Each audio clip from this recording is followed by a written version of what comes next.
everyone, we're going to get started today. This is Jeanette Gass from IASP. I would like to welcome you to today's webinar on pain prevention through the lived experience lens. Today's webinar is the second in a series related to the 2020 Global Year for the Prevention of Pain. Before I introduce our moderator, I wanted to bring your attention to some information that appears on the slides. There are several ways to participate in the webinar today. After the talks, we will have a Q&A session, and you can type your questions into the Q&A area of your Zoom meeting control panel window or into the chat. You can submit questions at any time that you would like. We will also be recording this webinar, and it will be available on the IASP website.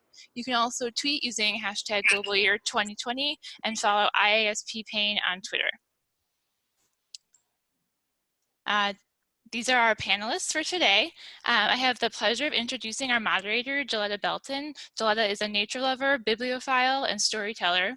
She makes sense of her pain through science and stories on her blog, mycupofjoe.com, and is co-founder of the Endless Possibilities Initiative, a nonprofit organization with a mission of empowering people living with pain to live well. Joletta is also an advocate for advancing the integration of the lived experience into the study, research, and treatment of pain, which led her to her position as co-chair of the IASP Global Alliance of Pain Patient Advocates Presidential Task Force. She is an author with 2 book chapters published in 2019, including the 2nd volume of Meanings of Pain, and is the first patient and public partnerships editor for the Journal of Orthopedic and Sports Physical Therapy. Please welcome Joletta. Thank you so much for the introduction, Jeanette. It is an honor for me to host this incredible panel today for the Global Year webinar. Our first speaker is Katherine Deb. Katherine has lived with chronic pain since the age of 16. She was a pediatric pain patient at the IWK Health Center in Halifax, Nova Scotia, and is now an adult pain patient at the QE2 Health Sciences Center in Halifax. She has turned her experience with pain into a force for change. She was a comfortability member at the IWK Pain Clinic, sharing her advice on implementing CBT strategies to patients of the clinic. Her passion for helping the pain community has also led her to research initiatives. She is the patient partner on Dr. Katie Burney's Partnering for Pain project, a research consultant for Dalhousie University's anesthesia department, and the patient engagement coordinator for Dr. Christine Chambers' Solutions for Kids in Pain Network. She advocates for patient engagement and research and believes including patient perspectives will ultimately lead to better pain management. Thank you for being here today, Katherine. Hi there. So this is Katherine speaking, and as you said, I'm a student at Dalhousie University here in Halifax, Nova Scotia. We're a pretty small province in Canada, and I'm in my last year of an undergraduate degree in neuroscience. I've lived with pain since I was 16 years old, and now I'm 23. I have to say, we have a really great children's hospital here called the IWK, which I got to go to for pain management. As you said, now I'm at the QE2, which is the adult hospital. So I wanted to highlight a challenge that is insanely important, and that is getting a diagnosis in the beginning. That's on the next slide. Yeah. That period of time for me was very scary. I was in a car accident and had extremely bad neck and hip pain pretty much right after. They thought because it was a minor car accident and I was young that I'd be able to bounce back quickly, but that didn't happen. The pain got worse as I tried to keep up with school and my part-time job. It didn't make sense to anyone around me, including myself. Many teachers thought I was faking it, and my family doctor thought I was exaggerating. I thought I had something terribly wrong with me because nobody seemed to understand it or make sense of it. Finally, my doctor referred me to the pain clinic at the IWK, and there they thought what was happening to me made sense. They diagnosed me with chronic pain, but they didn't stop there. They did something in another step that I think can be forgotten about. It is essential. On the next slide, I go into understanding pain. So they explained what chronic pain was in a way that I could understand, that my brain had gotten used to sending pain signals. It became a pattern, and that's why my pain became chronic. They explained that this could happen to young people, and I was not the only one. I did not have this crazy, mysterious illness that no one could treat. They were very encouraging and told me that different therapies could help break that pattern. I'll get into their approach in a second, I just wanted to point out that I think teaching people about pain can be done in so many different ways. If not at pain clinics, then through therapy programs. There could be an education component to them. And if people don't have access to these services, there's also a real opportunity to get tools out through online resources. I'm very excited for the knowledge translation push because it gives us the opportunity to learn about the latest research evidence in pain. In Canada, Dr. Christine Chambers has been doing a great job with her knowledge translation initiative, Solution for Kids in Pain. I've had the opportunity to work on her team and see how many people we are reaching. I think this knowledge translation work not only keeps patients informed, but from my personal experience, I think it helps us manage our pain better. And I'm constantly learning about pain through these initiatives. Okay, so on this slide, the multidisciplinary approach. I wanted to talk about the importance of a multidisciplinary approach. The adult pain clinic here unfortunately doesn't have this, but when I was at the Children's Hospital, the pain team consisted of a physician, a physio, and a psychologist. The physiotherapist helped me get an exercise routine that worked for me with my symptoms, and they taught me about pacing strategies.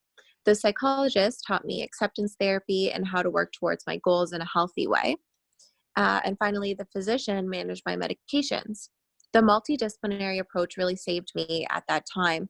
I was barely attending school. I gave up my part-time job, and I lost a lot of my friends because I was in so much pain I couldn't hang out with them. The team got me through high school and into university. I've had to go part-time for most of my degree, but there was a time where I didn't think I would finish high school, so that's okay with me.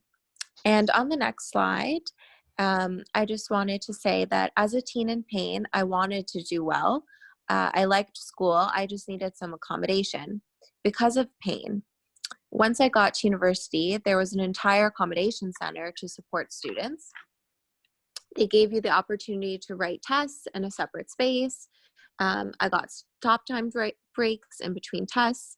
And I would also bring my yoga mat and stretch when I needed to. They would store ice packs for me. University is great as well for the flexibility with your schedule. You can pick classes accordingly so that you don't have super long days. So I just wanted to say, as a person with pain, I'm very passionate and motivated to learn and work, but it is difficult to navigate what is out there and what I'm able to do. School and career can be very rewarding, but it can also be a huge challenge. I just hope that we can bring awareness to the fact that we want to learn and we want to work and can have a significant contribution to society, but chronic pain can be very debilitating and require some flexibility and accommodation. I think this is worth it. So in summary, I would just say from my experience, getting a diagnosis, learning about pain, having a multidisciplinary approach, and getting accommodations has really helped me in my journey.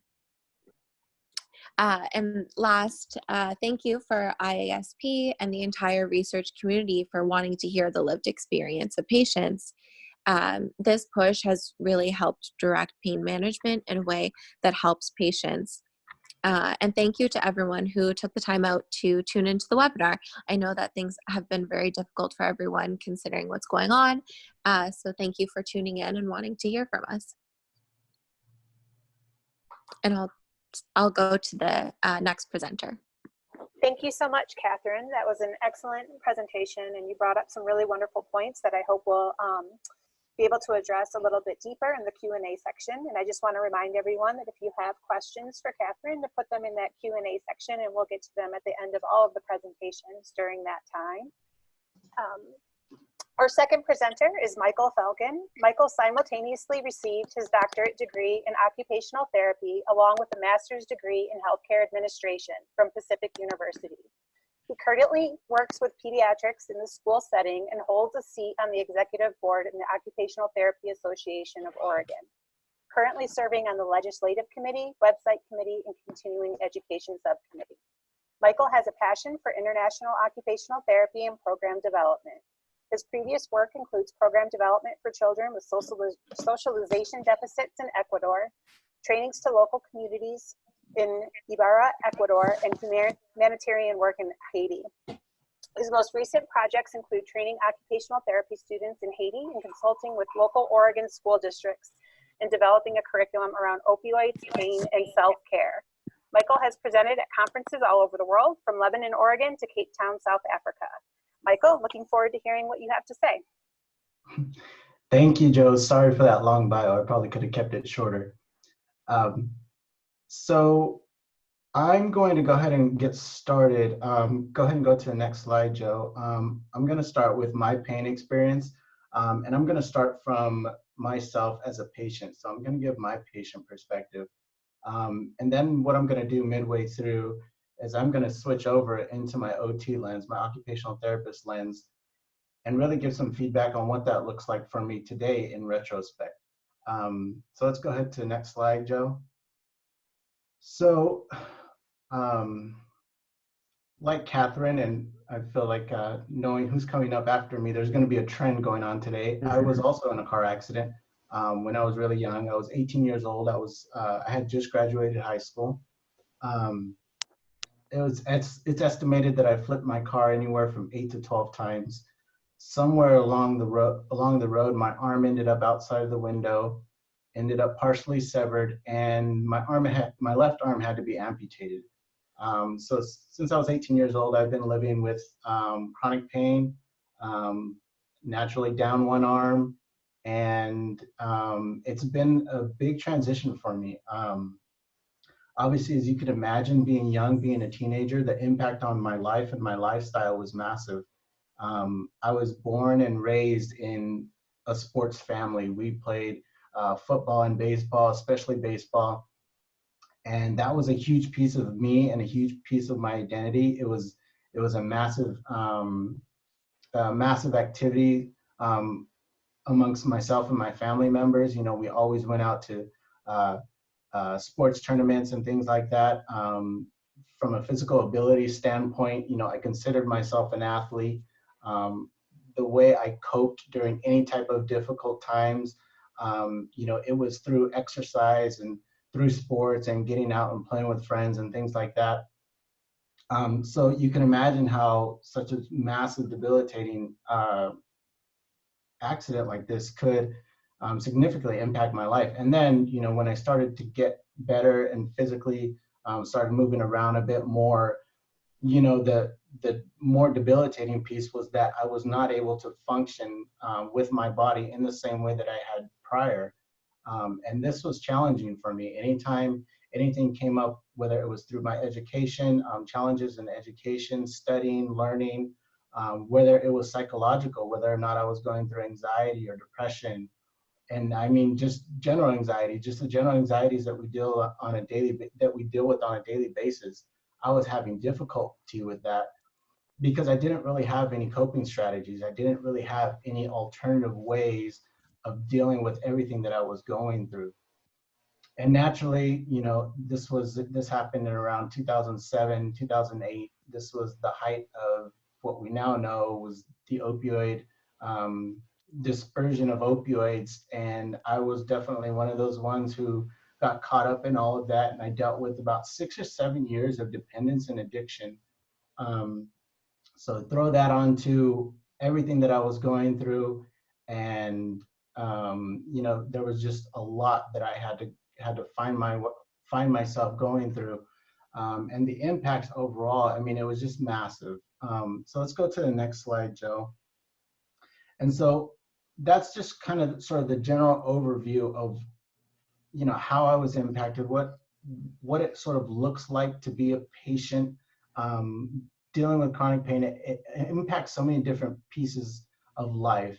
Now I want to go through this through my OT lens and really break down every aspect of that. Let's go to the next slide, Joe. And so in OT, in the world of OT, we have these things that are called occupations. And occupations are anything and everything that you want or you feel you need to do. Your ADLs and IADLs are simple things like getting dressed, brushing your teeth, doing laundry, getting clothes, getting groceries, cooking. Naturally, being born with 2 arms and then losing one, all of those things were impacted. I had challenges in every single one of those areas, and I had to relearn how to do all of those things with one hand and one arm. Rest and sleep were massive. They still are things that I deal with, that I have trouble with. I go through bouts of insomnia. My education has always been impacted. Throughout the course of my education, I was either heavily medicated or going through significant amount of pain. As you can imagine, when it comes to studying, when it comes to learning, significant impact there. Work, play, leisure, and social participation, I could probably group all together. You know, when you're someone dealing with pain on a constant basis, and if it doesn't go away, or you don't have the mechanisms and the strategies to decrease or limit that pain, or decrease or limit the impact of that pain has on your body or in your life, then all of these areas are significantly impacted. And for me, you know, again, being an athlete and coming from a family, I come from a Latin family, so my culture also plays a big piece in this as well.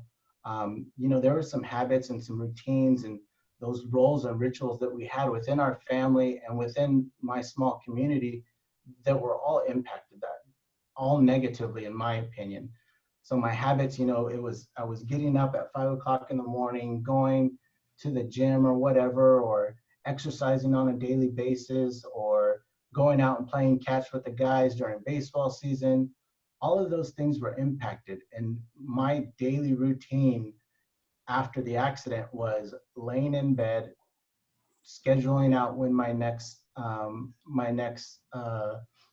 the next pills I was going to take to reduce my pain was, figuring out how many times a day I was going to eat, figuring out how I was going to eat, figuring out what school was going to look like moving forward for me, and then obviously dealing with life as well. What is life going to look like moving forward? So all of these things are going through my head while I'm going through all of this.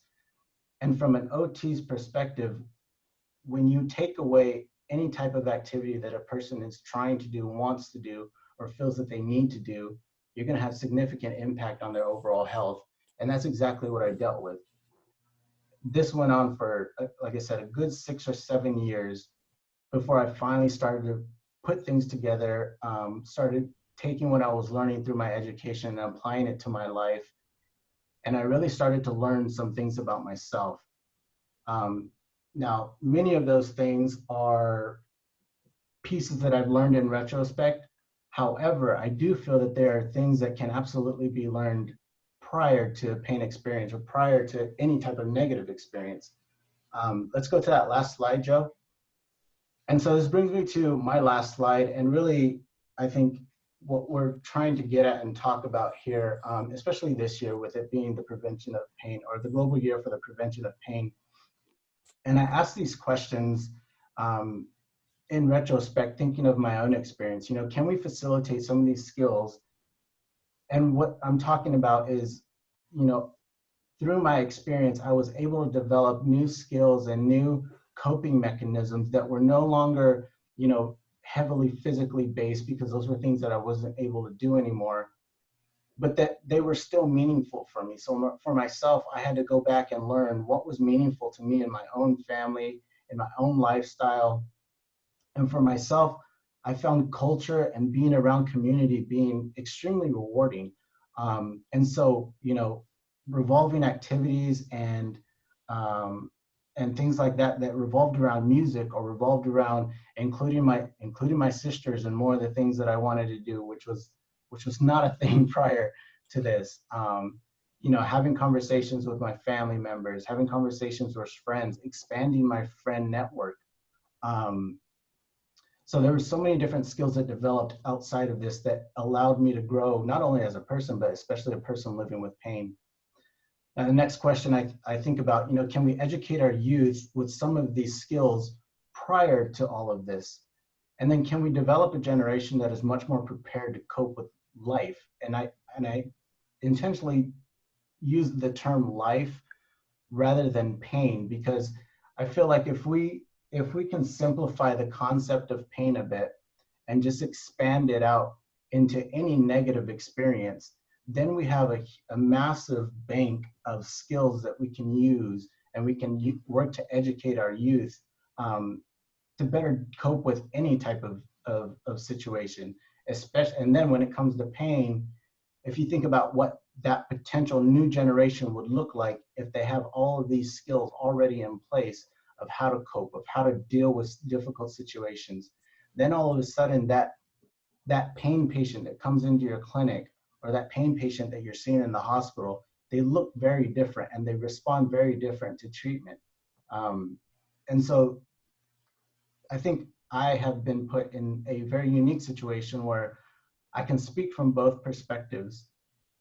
And I see prevention as being a significant potential that we have, especially if we tackle it through our youth. Thank you. Thank you so much, Michael. Those points are excellent. And if no one else has questions about some of the education things when we get to the Q&A section, I do for all of the panelists. Our next speaker is Keith Meldrum. He is a persistent pain advocate with a focus on the integration of the lived experience narrative into the understanding and management of pain.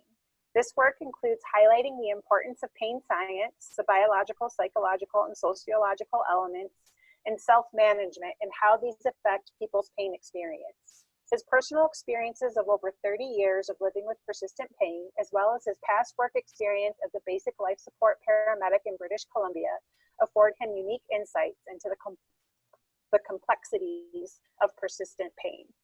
Thank you so much for being here, Keith. Take it away. Thanks, Joe. Excuse me. So thanks for that great introduction. And just to add a little bit to my story, but we'll see, as Michael said, you'll see a little bit of a theme here. Sort of Katherine talking about her MBA, Michael talking about his, and I'm also one who experienced a rather significant motor vehicle accident that led me to where I am today as well. So my accident occurred in August of 1986 when I was 16 years old. So, and that was the results of some bad decision making between going out with my friends, drinking alcohol, and not getting enough sleep. So, so it's been almost 34 years, and through that journey, I've learned a lot. The first 20 years was the challenges of a healthcare system, which now informs me on how I can help educate others, or from my experiences, to what works and clearly what doesn't. Excuse me. I also am a spinal cord stimulator patient and have been since 2005. And that was the period where I would say my pain experience changed significantly. And so from that, that's where I started to learn how to live better with pain and what it is that clinicians and healthcare providers can do to help people, prevent pain or at least reduce it. So next slide, please. Thanks. So these are the points that I just want to quickly talk about today. And some of these we've already touched on, but when you're talking about the biopsychosocial framework, you see validation, therapeutic alliance, resilience, acceptance, or willingness, and self-management. These are the points that I think are some of the most fundamental ones to being able to live better with pain and help reduce pain. Oh, next slide, please. And one more time, sorry. Yeah. So the biopsychosocial framework, you can see you've got a definition here that talks about it being interdisciplinary, collaborative. Katherine touched on some of this, and some of her experiences involved a bit more of a holistic framework. My experiences from 86 to 2005 were not that. It was very ad hoc, sort of stumbling around a healthcare system, being tossed from one to another, and being in positions where if that particular clinician, and people did try to help me, but within the scope of their practice very, very narrowly, and those that weren't able to successfully help me or help me in a way they felt was successful, then I would be simply sort of exited from their care, but left with no path. So there was no collaborative approach. There was no multidisciplinary approach. After my accident, similar to Michael's, which was very traumatic, I nearly lost my life as well. Nobody offered me psychological support or said, this could be a bit of a challenge for you and you need to probably be able to deal with that. So The biopsychosocial just talks about the biological or the biomedical impacts, the very important psychological and equally important social impacts that impact and affect people's pain. It is truly a holistic consideration of the entire pain experience. So, next, please. And yeah, thanks. I will not pronounce this in Latin because I will get it wrong. I practice it, but I'll get it wrong. So, but the tenet or the underlying theme to validation is first, do no harm. And that is, I would offer both through sort of direct action, like, don't remove somebody's appendix if it doesn't need to be, but first do no harm in how you interact and treat people, and the dismissiveness and the isolation that can be created from a healthcare system that really doesn't understand persistent pain and therefore isolates people. That, in my mind, is doing harm. It's addressing the person's pain experienced as being real. Katherine talked about that, the importance of that. And it's interesting, she and I share kind of a similar story, just more than a few years apart. In 2004, so from 86 to 2004, as I said, I stumbled through a healthcare system getting ad hoc treatments. Again, people trying to help me, but nobody taking sort of an overview to this. And often just very, okay, here's your problem. I read your file. I can do this for you, but never truly, I felt, ever believing that it was real or as bad as I felt it was. And in 2004, when I was referred to an interdisciplinary pain clinic, which was the turning point for me, those three words of "we believe you" were said to me. It was the first time that the healthcare system and the doctor represented to me the healthcare system and said, this is real. Absolutely important to being able to help people live better with pain. Next, please.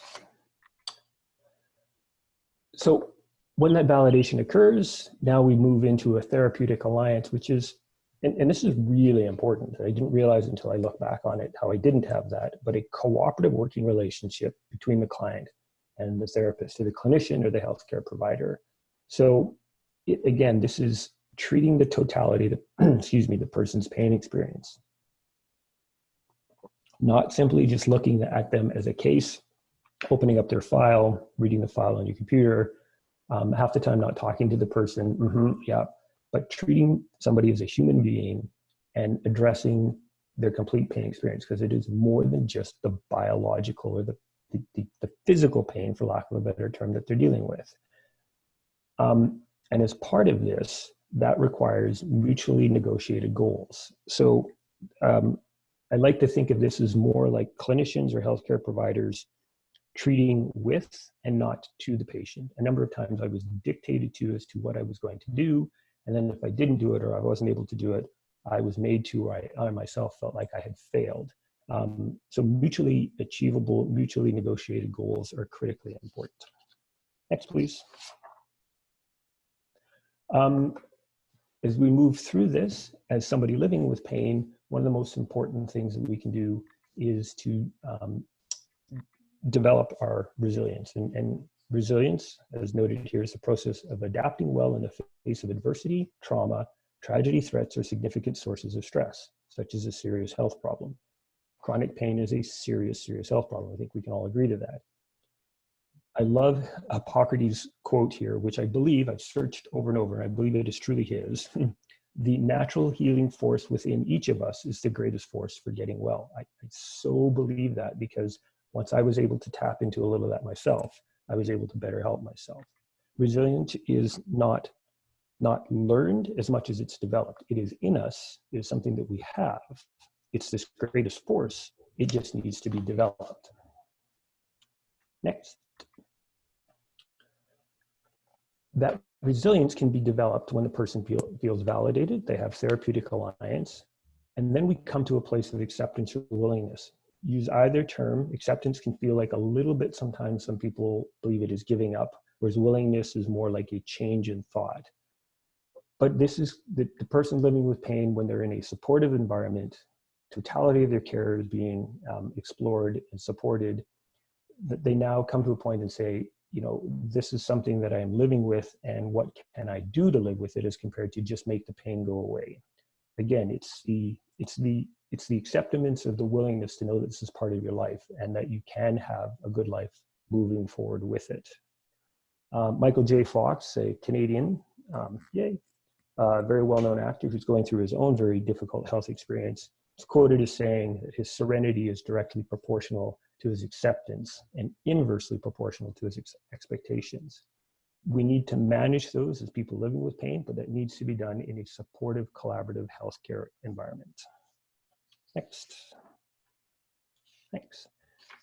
So come to my last slide here, and I believe this is one of, if not the most important ones, and something that took me a long time to understand, is the role that I play and the role that every person that has chronic pain plays in their healthcare.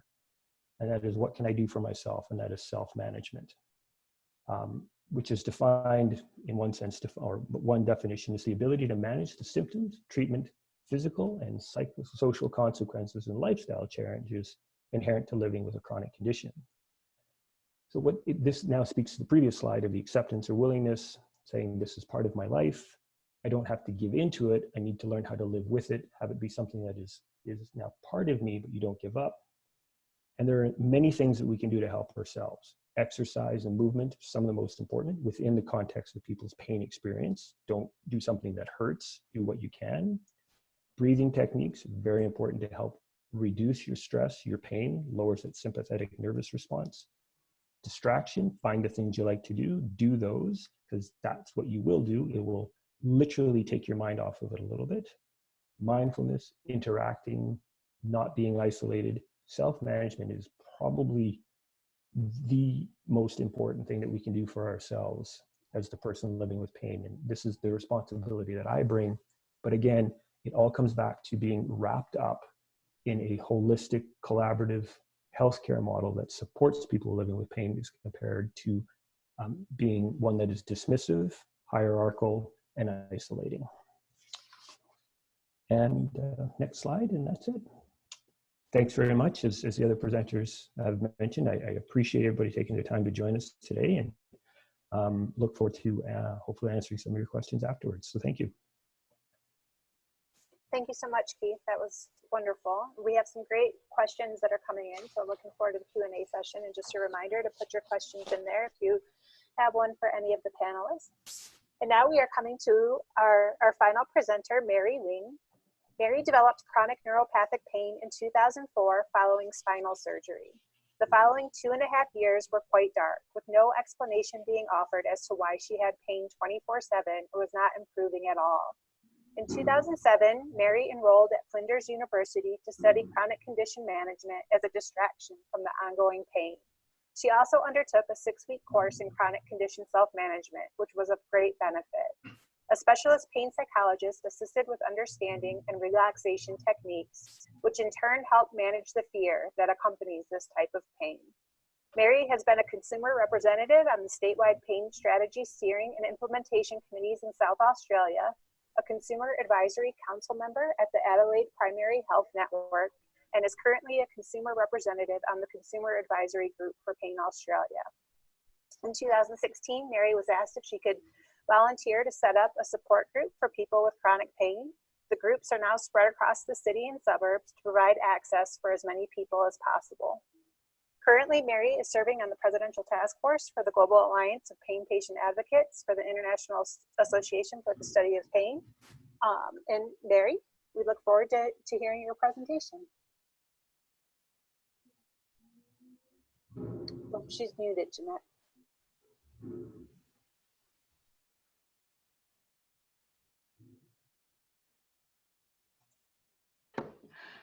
Good morning, afternoon or evening, everyone, wherever you might be. I'm just going to tell you a fairly brief story about how I came to develop post-surgical chronic neuropathic pain and the little journey that took me to be talking to you today.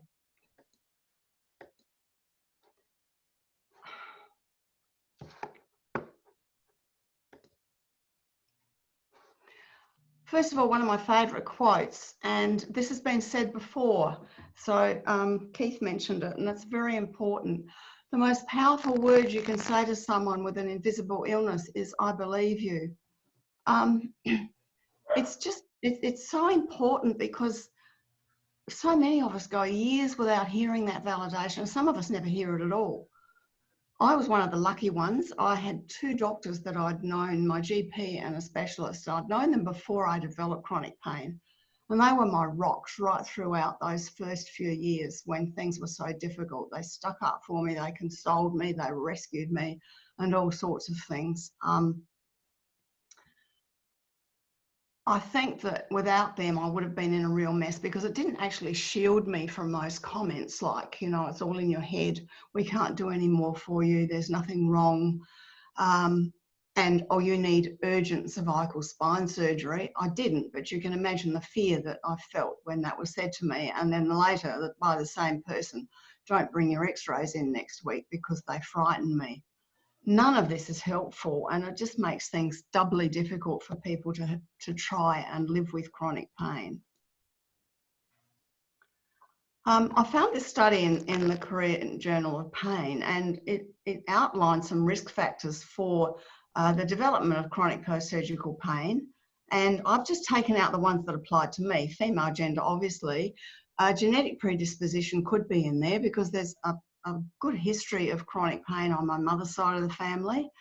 Psychosocial factors, definitely. We moved house 5 weeks before I had my surgery, and moving house is second on the stress scale after death, so that probably wasn't my finest decision in life. Plus the fact I was petrified of having the surgery. I'd had 3 major surgeries in the 5 years prior to the spinal surgery, and I think I got a bit surgery shy. I didn't really want to have it. I was quite afraid of it. And I had had pre-existing chronic pain in other areas of my body for a few years as well.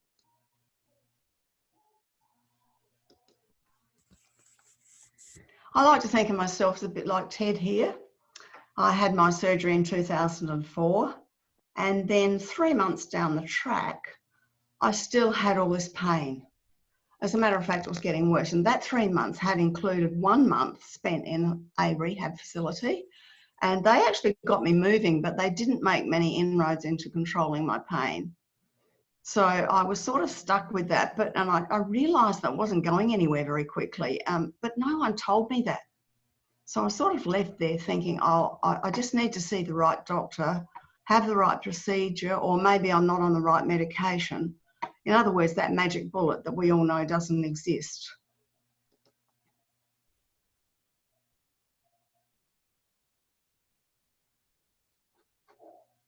Having a bit of trouble with the slide here. Okay. I can also fit myself into this graphic from Pain BC, which I'm particularly fond of. There's the surgery up there and the tissue damage. Inadequate pain management. I can't take opioids, which are very good for acute pain after surgery or broken legs and things, and I can't take them. They mess with me too much, do all sorts of things. And so it made managing the pain after my surgery very difficult for my team. And so I went through probably 3 weeks of really severe pain. Unhelpful pain mess and weak tight muscles naturally followed because I wasn't moving. And then came the fear. This horrible fear that it's not going anywhere, it's not getting better. And then someone told me it'd be gone in 12 months. And I'd look back on that year and it would just be, oh, gee, that was a bad year. But it got to 10 months and I'm thinking, well, it's not going to magically disappear right on the 12 months. So why isn't it getting any better yet? Then the horrific thought that it might still be there next year. Or even, what if it stayed there for my whole life? I wouldn't be able to live with that. And then there's the grief for the life you had. I can still remember driving my car around and stopping at a crosswalk and watching people walk across it briskly and thinking, oh, gee, I wish I could walk across like that. I can do that now, but in those days it seemed like it would be a physical impossibility for me to ever walk across a road again and get there before the light changed. The reduced activity, of course, continued, and then the isolation. The year after my surgery in 2005, I was coordinating a project at my husband's Rotary Club, so that kept me occupied for basically the whole year, and I did manage my pain better that year. But when 2006 rolled along, I was totally isolated. Everyone I knew was working but me. I had no one to call on the phone, no one to catch up for coffee, no one to do anything with. And then you do get the stigma, as everyone would know. Well, she's had this 2 years now. She's no better, but she looks fine. So, you know, what's she going on about? And this all did lead to depression and sleep problems. And then you have this pain-centered life, which to my way of thinking of it is like a brick wall that's about 2 inches in front of your nose. And it's there, and all those good bits of life, like going out for a coffee, going to a movie, catching up with family, having a holiday, just can't get in behind that brick wall, and you're sort of stuck with a pain-centered life.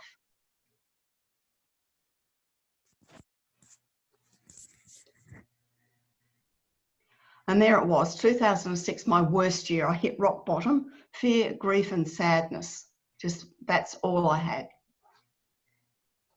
Until 2007. Now, this was my turnaround year. Some wonderful things happened to me in 2007. First of all, the specialist I had, who had nothing to do with pain management, I'd had him for the one I had known prior to the pain, said to me one day, how would you feel about talking to a psychologist? And I thought, right, okay, yes, that's fine. Why? And he said, because you're so frightened. And I thought, well, how does he know that? I look really cool, calm and collected here. But I agreed, and she was just so helpful. She taught me that pain doesn't necessarily equal more harm. She taught me that I could actually go out for a coffee. I could go to a movie. I could even take a holiday. She also encouraged me to enroll in a prerequisite course at university because I had a postgrad course that I wanted to do, and that required a prerequisite. So I did that, and I also managed to find a chronic condition management course, which was run by our local arthritis foundation.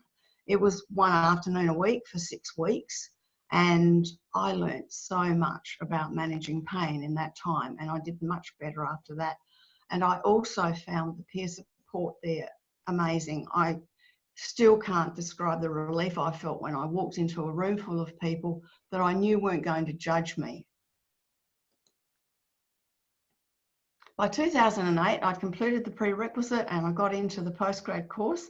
That kept me busy for a couple of years, but I enjoyed every minute of it, and it gave me purpose. And I think that word purpose is so important in chronic pain management, because purpose gives you motivation, it gives you hope, and you feel like a functioning member of society again. And it made me feel totally different. And in 2009, I trained to run those same self-management courses that had helped me so much 2 years earlier. And I ran those for 4 years until they didn't have them anymore. And then I learned to facilitate them online in the USA and later on in Canada. And I enjoyed all of that work as well. Rolling right along to 2014, and I was invited to join our SA Health statewide pain strategy. We were setting up a strategy for our whole state to try and improve access for people with chronic pain, because we weren't doing very well at the time. And that's me, third from the right at the top there, looking very cool, calm and collected, but feeling petrified because it was the first meeting. However, working with professionals for a couple of years to develop a common goal was a really amazing experience. And in 2017, I was asked if I'd volunteer to set up a support group for people with chronic pain. And long story short, I gathered some facilitators together and we started one group which was more successful than we could have ever imagined. We have some pain education, we have guest speakers, and we have a lot of fun. And in the next couple of years, we expanded and we've now got 3 groups. I've got an amazing group of facilitators who share my enthusiasm, and we provide a safe, non-judgmental environment that people can come to get support and to help each other with pain management. And last year, I was honoured to be invited to join the Global Alliance of Pain Patient Advocates Presidential Task Force. it's just an enormous privilege to be able to work with people from all over the world, and I've enjoyed it so much, and I can't wait to see what the next steps are going to be with the Alliance and where we're going from there. And lastly, another one of my favourite quotes, the pain doesn't go away, you just make room for it. And thank you everyone for listening, and thanks for being here today. Thank you so much, Mary, and thank you so much to all of our panelists.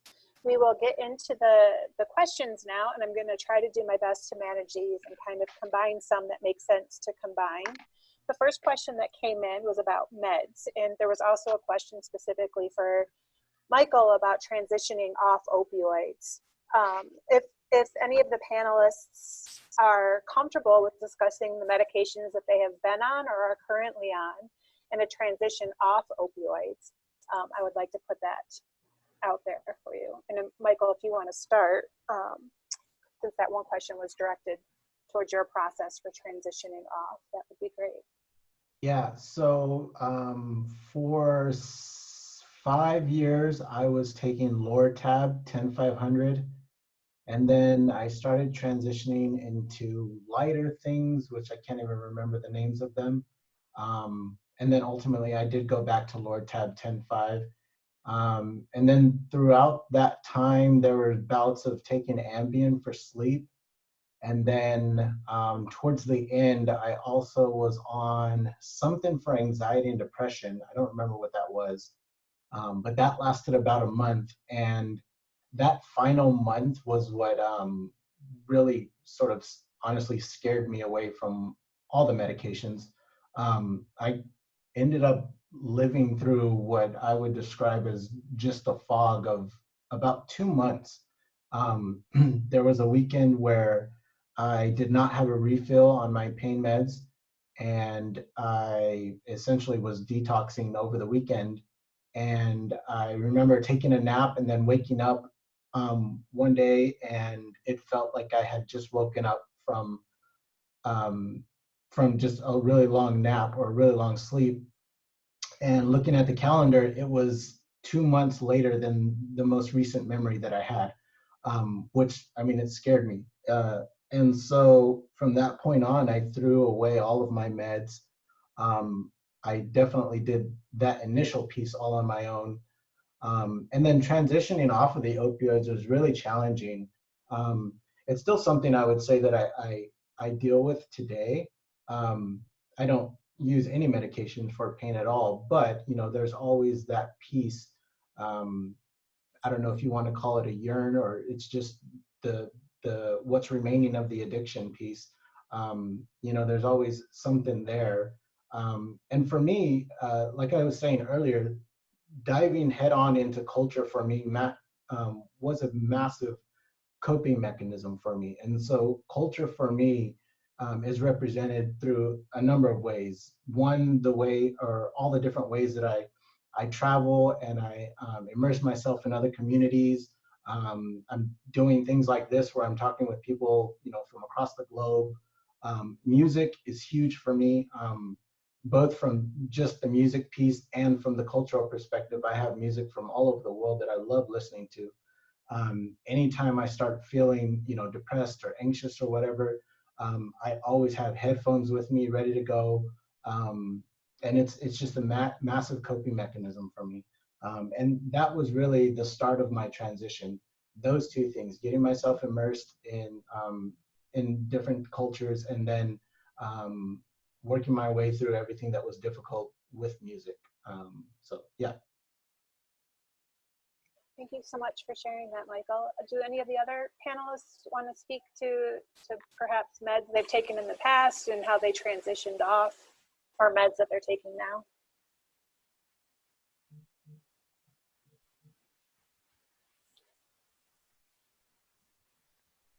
Okay, the next question was directed to you, Katherine, but I think it would be applicable to other panelists if they want to jump in as well. How did you communicate your pain to your healthcare workers? Were you able to use daily logs? If so, how did you communicate the multidimensional quality of your pain? If indexes or questionnaires were used, what did you find best described your situation? It looks like Catherine might have had some issue with the Zoom, so she's not on the panel right now, but if Oh, anybody okay. else wants to answer, that would be great. So the question was, how were you able to communicate the multidimensional nature of pain, and if questionnaires or logs were used, which ones were the most helpful? I can just quickly jump in and offer my experience. It's Keith. Go ahead. Okay. So my story is a little different because my interface, for lack of a better term, with the healthcare system was the mid 80s. So none of those existed. So when I hear those terms, when we talk about them, I think that's really interesting that those are tools now. For me, the only way to express that or to try and explain it was being sitting there in front of a clinician or a doctor trying to explain it. So I was given no tools because they didn't exist to have a pain log or track it, anything like that. It was usually in a moment of crisis, often in an ER, which I no longer go to, but when I was in a flare-up or as part of the searching for answers that Mary touched on, you're sort of looking for the right doctor for that panacea and trying to explain to them verbally in a setting that is stressful. You feel diminished because they have the power and you don't. Trying to explain to them what this is like while getting what felt like dismissive and sideways glances. So in my experience, there were no tools at all. It all had to be me trying to verbalize it. Mary or Michael, anything you'd like to add to how to communicate the complexity of pain? Yeah, I had a similar experience. I had, in the beginning, I just felt as though I could not get it across. I think their communication skills were the problem and not mine because as I said, no one told me the full story about what was really going on. And I was given false hope and a lot of other things. And as time went on and I had sort of got past that, over that hurdle, I also found a physiotherapist who I didn't have to explain it to because she already knew. So she explained it to me, and that made a huge difference. Once I could converse with someone who understood and who was on the same page as me, that made a world of difference for me. And for me, I would say for myself, it was really the absence of being able to do things that was really the impact of my pain. Yes, initially, and while I was going through it, I mean, I would definitely say, my pain is the issue, and being able to communicate that is really difficult. But in retrospect, if you were to ask me today, I would list all of the things that I could not do because of my pain. And then that's what I would want to work on. Because then I get myself back in terms of like what types of forms you could use. One of the ones that I really like from the OT perspective, it's called the COPM. It's the Canadian Occupational Performance Measure. And it literally just has the client list out their most important activities that they want to be able to do. And then they rank where their performance currently is. And then through therapy and things like that, you start, increasing their performance and things like that so they can see growth happening. So yeah, that's my answer. Yeah, and I really appreciate that and relate to that too. I think in retrospect of my own experiences, it's not the pain so much that is the problem, it's how pain upends your life and your sense of self and all of those things. And I think that can be a hard thing to capture in a questionnaire, which typically focus on like the quality and severity of the pain rather than how that pain is affecting the rest of life. There was a comment within the thread that speaks to that too, that the management of pain in life is often left to the patient, and how difficult that is. And along those same lines, James Stark wrote, can we develop a generation that is more prepared to cope with life? Excellent question that was brought up in your talk, Michael. Can we also help those adults currently living with pain to learn better coping skills? I'll put that to you first, Michael, and then Mary and Keith, if you want to jump in, that would be great as well. Yeah, I think I think that's one of the things. So I guess I didn't really have time to get into it. One of the things that myself and my partner, physical therapist Sharna Prasad, we're currently working on a project where we're trying to facilitate some of this stuff into the schools. And the way that we're doing that is we're training the teachers and the educators so that they can go and facilitate this type of education to the students. Now, in that process, one of the things that's honestly, it caught me by surprise, and it's kind of blown us away, was how much the educators are gaining from this training, because they don't know it either.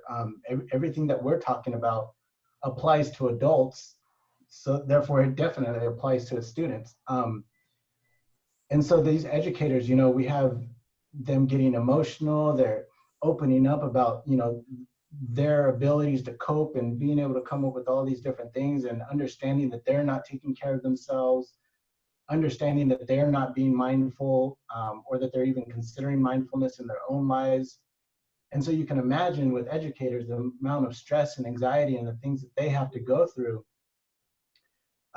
Everything that we're talking about can be massively beneficial, and it's absolutely something that I think we as providers, you know, should really try and hone in on, and determine, you know, how to best facilitate those things, those types of concepts within our individual practice or within our clinics, to best meet the needs of our clients. Thanks so much, Michael. Keith, Mary, do you have anything to add to that? To the teaching kind of coping skills and strategies to adults? Mary, is that kind of what you do through your programs? What we try and encourage people to do, and how I found, is to find something they're interested in. I once heard this expressed by a GP at a conference, and she said that she encourages her patients to find their passion. And I think that if you can find something you're passionate about, or something that you're really interested in, or go back to something from before, or find a different way to do something, that makes so much difference. That creates that purpose I was talking about. Thank you, Mary. Keith, anything else to add about the self-management or strategies? I think Michael and Mary have captured it very well. The only thing that I would offer is it's important. I believe it's important for the person living with pain. And I talked about it before in the acceptance or the willingness, is to be in an environment that is supportive, so that they can understand they're at a point in their life where they are going to be living with this, maybe for a while. And, you know, for me, so much of it was initially searching for that panacea, just making it all go away. So to help people come to that intersection of acceptance, and then the things that Michael and Mary just talked about, you know, sort of finding the thing you're passionate about, and living your life despite the pain, instead of just looking for it to just go away. That's a great segue into this comment question from Sarah Wenger. Sorry if I mispronounced that. But would you talk about the disappointment or other emotions any of you may have felt in accepting that there was not a perfect or complete or simple solution for your pain, but instead a more nuanced one that required self-management, changes in thinking and behavior, etc.? So that kind of that transition point of realizing there's not going to be a magic bullet or that one fix, and that this is going to take a different approach. Would anyone like to speak to that? I'll just touch on that very quickly and then look to Michael and Mary. I go back to you know, what Mary and I both talked about, that point where you're validated. You know, we believe you, I believe you. I think looking back, that gave me the okay for myself to stop fighting, because I was definitely a fighter, put my head down and try and fight through all this. So it gave me the license to say it is okay that this is going to be part of my life, and to be able to move forward with it. Now, in all honesty, I won't say that every day it's sunshine and roses and I'm like, oh, this is great, I can live with it. On a regular basis, I still get very angry and upset, but I'm able to better manage those emotions, being in a better place, whereas before it was all just fight and anger through it. So to me, it's that validation is what allowed me to allow myself to move forward. I still try. I am the same, Keith. I still have those bad days too. It's always there, but it's not to the forefront so much because I've got so many other things going on all the time. I try and make sure that I follow my little self-management plan. Sometimes I get very bad at it and pay the price, but sometimes I take a calculated gamble because it's something that I really want to do, and most times that pays off. There is the odd occasion that it doesn't, but that turning point was definitely that year when I got validation and people actually started helping me, and I found some things for myself as well, and I got the distraction and the purpose. Michael, anything you want to add to that? Well, I think they kind of touched on everything that I would have said. The only other thing I would add that I noticed with all of our presentations is that we all use the term living with pain. That's not something that we all used immediately. And I think that's a significant point for all of us when we reach that point. You know, for so long I had chronic pain. I had pain. I was hurting. But now, you know, I can say that, no, I've lived with pain here for a good 6 or 7 years, and it feels very nice to say that. And I think, and I know, communicating with everybody here, that, you know, we all have that same transition within our brain that has occurred that allows us to say that we're living with pain. And that's a significant difference. I really appreciate that, and I think that touches upon one of the questions too, that expectation when we're first diagnosed compared to where we're at now, and kind of those challenges to that notion of pain being fixed, to that transition into living with pain rather than constantly fighting and eradicating it. Thank you so much for all of these wonderful answers, and I think they've touched upon a couple of the questions. Another question that Blair had for your talk, Keith, you talked about mutually agreed upon goals. How do we reach those mutually agreed upon goals when both parties, perhaps the provider and the patient, might have different objectives or different goals? And particularly, he's talking about a patient who is set on getting opioids or expecting complete pain relief, as opposed to some of these things that we're talking about now, where chronic pain might have to take a different approach. How do we get to those mutually agreed upon goals? That is a great question, and I saw Blair had to sign off, but I appreciate that question. So I'm going to bring it back to some of these tenets, which are the validation and the therapeutic alliance, because I completely understand that question. And until the person living with pain has that validation experience, feels that they're in a trusting relationship with their healthcare provider, the system, I think only then can there be a conversation and possibly a negotiation, for lack of a better term, between the two as to, as the clinician or the physician saying to the patient, I understand, but what if we tried this? And the person, so it's a conversation, and it's exploring what is needed and exploring what the alternatives and the options are. And when it's in a healthy, trusting relationship, at least for me, I can speak for myself, I would be much more open to trying something different than what I believed was the answer, because the answers that I thought were right were wrong, but I had nobody to be able to, in a safe environment, be able to explore those things with. So the validation and the alliance, I truly believe, allows a true conversation to occur.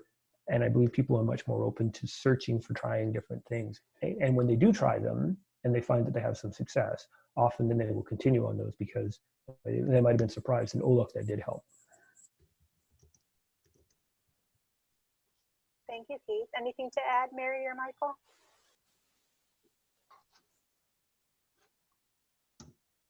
No?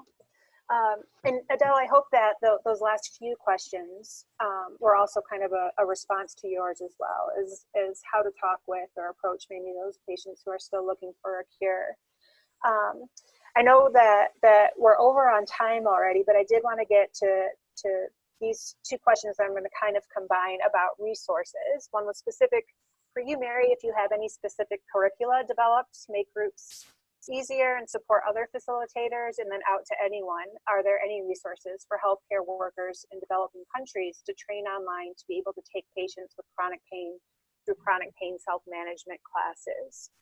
And I'm thinking too that maybe we could put our heads together, the panelists and me and Jeanette, to include some resource links when this webinar is, after it's recorded and posted on the IASP website. But if you would like to speak to that first, Mary, if there's a specific curriculum that you use in your programs, and then any resources that anyone might have off the top of their head for taking patients through a chronic pain self-management class. We don't actually run classes as such, but we do have some structure which is fairly flexible, because you never know what's going to happen. Like one day when we had two men suddenly start having a fairly deep conversation about mental health. So obviously we have to be flexible. We do stick with the self-management type things. We do encourage people to set goals, and the action plans that they need to get to those goals, and we try and encourage them to bring that back. And we always have part of our meetings that discuss that. And apart from that, we also have we often have guest speakers who also address all these things. And we also we do have a lot of fun in the groups. I think that's probably sounds rather strange, but we do. We have a lot of fun because it's a very safe environment. And we always finish with something that I pinched from Pain BC, and that is small victories. And we find that goes down very well. We have had some huge victories come up in those little small victory segments, but we don't actually follow an educational program. We take bits and pieces out of programs that we think might be beneficial. I'm sure that's not much help, but it might be a bit of help.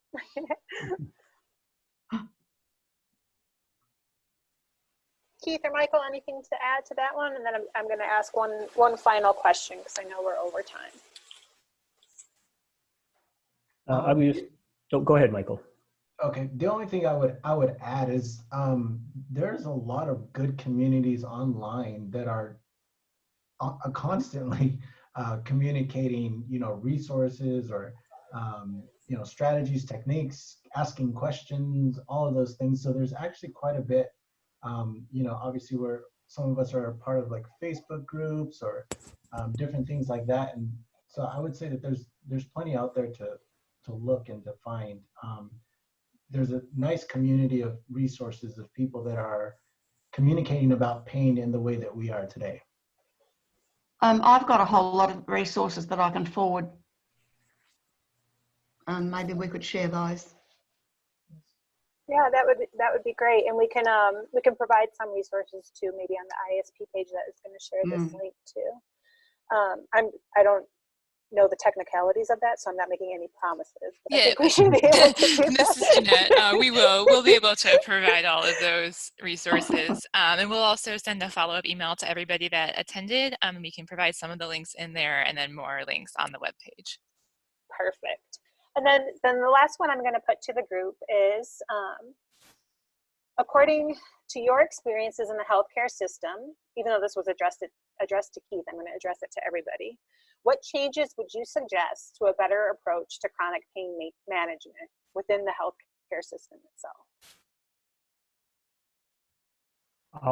I'll start and then let the others take over. But goes back to what I talked about. There needs to be, and I use the word needs in its strongest sense, the healthcare system retooled, re-engineered to a true holistic multidisciplinary approach to pain, and to have those systems and programs available early. Again, I can only speak to my case, very similar to Michael's, a very traumatic motor vehicle accident that not only had physical, but then emotional and psychological damage associated with it. And to only zero in on one part of a person's pain experience is clearly doing them a disservice. So those tools, systems, programs need to be made available early. People need to understand sort of what they might be getting into, and then to have the supports there, the different doors that they can go through depending on what it is that they're experiencing. And I truly believe if we had that kind of framework in place and early and offered to people, we stand a very good chance of either reducing acute pain going into chronic pain. I'm not saying we're going to get away with it. And as much as lessening that burden of pain that people are living with it, because it's still going to happen, but they can live with it much better, much earlier. I think another thing that it comes back to, it reminds me of a group I'm on at the moment that's being run by a pain specialist, and that is medical schools. I think that there needs to be more in the curriculum for medical students about exactly what Keith was just talking about. If they were to learn that earlier, maybe they wouldn't be so lost when people like us are suddenly on their doorstep. I'm so glad you brought that up, Mary. Wonderful. Yeah. I was going to say, Michael, anything to close us out? Yeah, just to add from the clinical side, I agree with both of you guys. I think, and this is probably getting at what Mary is talking about, is we need a fundamental shift in how we as clinicians and physicians think about pain. Currently, we're still operating under a biomedical perspective. And I'm sorry, pain is just way too complex and too comprehensive to take it from that one perspective. There's a number of things that we could be incorporating, facilitating, and it's still not happening. So we need a much more holistic approach to it. Yes, that's my answer. Beautiful. I just want to thank all of our panelists for amazing presentations and then such a rich and nuanced question and answer session that I hope a lot of people who weren't even here today will get to listen to in the future. You guys have done an amazing job, and I appreciate you sharing your stories and all of your insights with all of us. And Jeanette, I will turn it back over to you. All right, thanks everyone. I'd like to thank Katherine, Michael, Keith, Mary, and Joletta for moderating and presenting today. Our website has additional information about the 2020 Global Year for the Prevention of Pain, and a recording of this presentation will be available online shortly. As I mentioned, everyone that attended or even registered will get an email with a link to the recording as well as some additional resources. And we hope you all will continue the conversation and join us again for other webinars and other resources we have through the Global Year and through IASP. Thank you, everyone.